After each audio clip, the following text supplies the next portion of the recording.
हकीम साहब बहुत ज्यादा तबीयत खराब हो गई। की हो गया बेटा तेनू?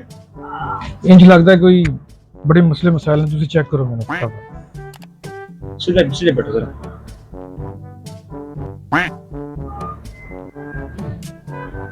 साह लो जरा तेज तेज।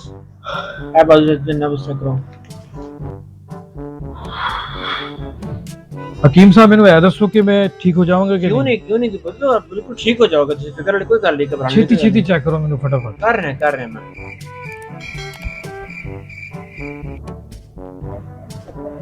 तो ठीक हो बिल्कुल, मैं तेरे को तुम्हें कोई बीमारी नहीं।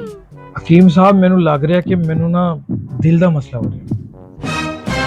ओहो हुन समझ लगी है, ये दिल दा नहीं, बिजली दे बिल दा मसला है। हकीम साहब मैनू ऐ दसो कि बिल दी टेंशन किस तरह खत्म होगी? मसला ही कोई नहीं, मैं तेन गोली लिख के जाऊंगा, सुबह दोपहर शाम 3 टाइम गोली खानी है। तो तुम गोली खाओगे तो ठीक हो जाओगे। फिर लिख के दे। मैं हुन लिख देना वा। एक गोली तुम खाओगे तो आराम आ जाएगा। हकीम साहब मैनू ऐ दसो ये मिलेगी कितों? ये तो किधरों भी नहीं मिलेगी। फिर ये इंसान ने अपने अंदर होंदी है, इन्हों महसूस करनी पैंदी है। तुसी भी महसूस करोगे तो ठीक हो जाओगे। ना की है इन्हों कहंदे ने बगैरती दी गोली।